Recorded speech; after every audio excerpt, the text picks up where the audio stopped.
நடுராத்திரியில் Iran தாக்குதல்.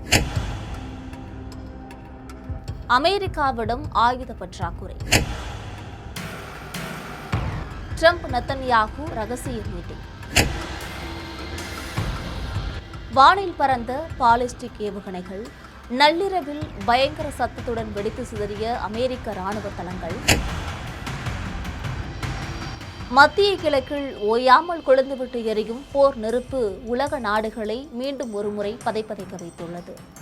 கடந்த பிப்ரவரி மாத இறுதியில் தொடங்கியிருக்கக்கூடிய அமெரிக்கா ஈரான் மோதல்ல தற்காலிக போர் நிறுத்தம் ஏற்பட்டிருந்த சூழல்ல தற்பொழுது அந்த அமைதி முற்றிலுமாக தகர்ந்திருக்கு. நேற்றிரவு திடீரென்று ஜோர்டானில் இருக்கக்கூடிய அமெரிக்க ராணுவ தளங்களை குறிவைத்து ஈரான் பாலிஸ்டிக் ஏவுகணை தாக்குதலை நடத்தியது. அமெரிக்காவின் வான் பாதுகாப்பு அமைப்புகள் அவற்றை வெற்றிகரமாக இடைமறித்த போதிலும் இந்த திடீர் தாக்குதல் வளைகுடாவில் மீண்டும் பெரும் பதற்றத்தை ஏற்படுத்தியிருக்கு. இது குறித்து தற்பொழுது விரிவாக பார்ப்போம், வாருங்கள்.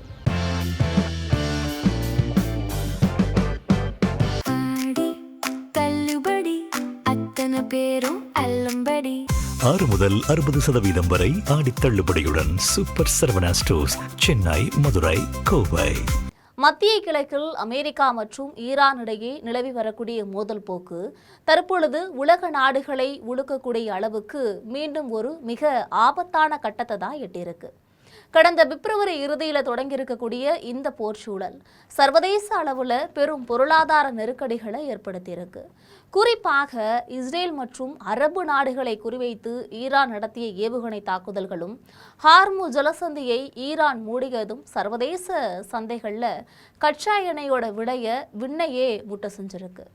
பின்னர் உலக நாடுகளின் தொடர் முயற்சிகளுக்கு பிறகு இரு தரப்புக்கும் இடையே தற்காலிகமான போர் நிறுத்தம் ஏற்பட்டு ஒரு அமைதி நிலவுச்சு.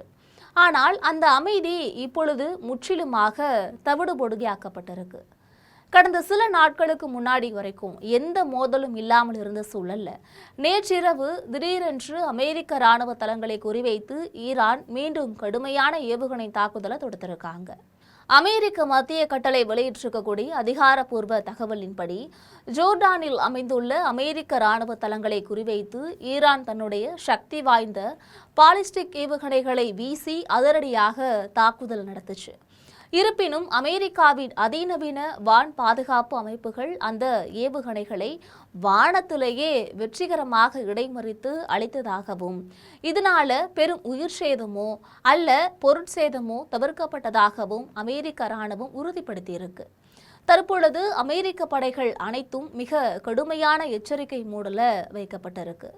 இதற்கிடையே ஹார்முஸ் ஜலசந்தியில் பதற்றம் குறையாதது உலக நாடுகளுக்கு தொடர்ந்து தலைவலியாகவே பார்க்கப்படுது.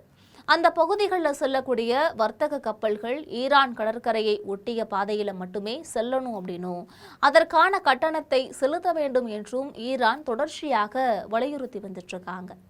இதனால பல கப்பல்கள் ஓமன் கடற்கரை வழியாக மாற்று பாதைகளில் பயணிச்சுட்டு இருக்கு. கச்சா எண்ணெயோட விலை தொடர்ந்து உயர்ந்து கொண்டே செல்லக்கூடிய இந்த சூழல்ல மத்திய கிழக்குல நடக்கக்கூடிய இந்த திடீர் திருப்பங்கள் உலக பொருளாதாரத்தை உலுக்கி எடுத்திருக்கு. இந்த அதிரடியான மற்றும் பரபரப்பான சூழல்ல தான் அமெரிக்க அதிபர் டொனால்ட் ட்ரம்பை இஸ்ரேல் பிரதமர் பெஞ்சமின் நெத்தன்யாகு வாஷிங்டன்ல இருக்கக்கூடிய வெள்ளை மாளிகையில நேரில் சந்திச்சு பேசியிருக்காரு. கடந்த பிப்ரவரி இறுதியில போர் தொடங்கிய பிறகு இந்த தலைவர்கள் இருவரும் சந்திப்பது இதுவே முதல் முறை. சுமார் 90 நிமிடங்கள் நீடித்த இந்த ரகசிய பேச்சுவார்த்தை ரொம்பவே பயனுள்ளதாக இருந்துச்சு அப்படின்னு வெள்ளை மாளிகை வட்டாரங்கள் சொல்றாங்க. குறிப்பாக ஈரானிடம் எந்த காரணத்தை கொண்டும் அணு ஆயுதங்கள் சென்று சேர்ந்துவிடக் கூடாது என்பதில் அமெரிக்காவும் சரி இஸ்ரேலும் சரி இந்த இரண்டு நாடுகளுமே முன்வைக்கக்கூடிய பொதுவான ஒரு கருத்தாக இந்த இடத்துல பார்க்கப்படுது. அதே போல இது குறித்தும் அங்க விவாதிக்கப்பட்டிருக்கு. கடந்த ஏப்ரல் மாதத்துல பேச்சுவார்த்தையின் போது ட்ரம்புக்கும் நெத்தன்யாகுக்கும் இடையே கருத்து வேறுபாடுகள் உச்சத்துல இருந்த நிலையில தற்பொழுது இந்த சந்திப்பின் மூலமாக அமெரிக்காவிற்கும் இஸ்ரேலுக்கும் இடையே எந்தவித பெரிய விரிசலும் இல்லை என்பதை ஈரான் போன்ற நாடுகளுக்கு மிக தெளிவாக உணர்த்தியிருக்காங்க. இந்த மோதல்களுக்கு நடுவே அமெரிக்காவுக்கு மற்றொரு மிகப்பெரிய மற்றும் அதிர்ச்சிகரமான உள்நாட்டு தலைவலியும் ஏற்பட்டிருக்கு. என்னன்னு கேக்குறீங்களா?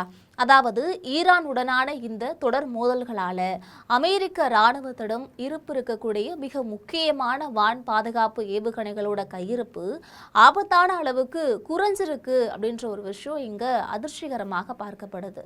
இந்த விஷயம் வெளியிலையும் கசிந்திருக்கு. வெளியான தரவுகளின்படி அமெரிக்காவிடம் தற்பொழுது 827க்கும் குறைவான பேட்ரியாட் இடைமறிப்பு ஏவுகணைகளும் 278க்கும் குறைவான தாட் அப்படின்னு சொல்லக்கூடிய பாலிஸ்டிக் ஏவுகணை இடைமறிப்பு ஏவுகணைகளும் மட்டுமே எஞ்சியிருக்கு.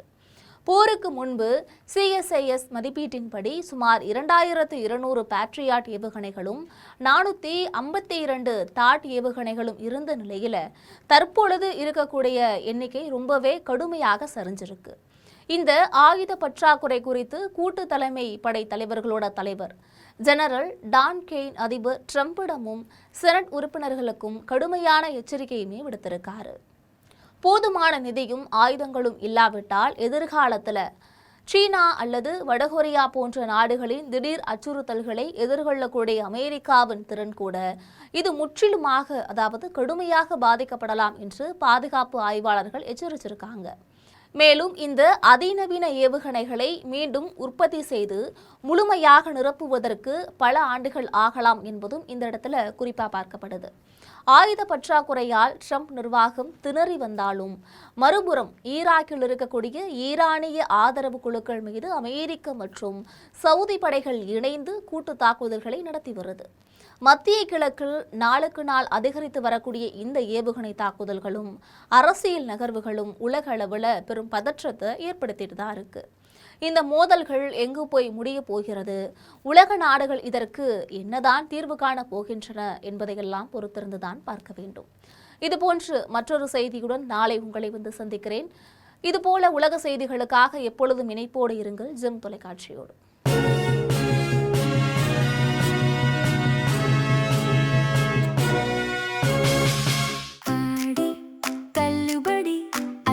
பேரும் அல்லும்படி 6 முதல் 60% வரை ஆடித் தள்ளுபடியுடன் சூப்பர் சரவணா ஸ்டோர்ஸ், சென்னை, மதுரை, கோவை.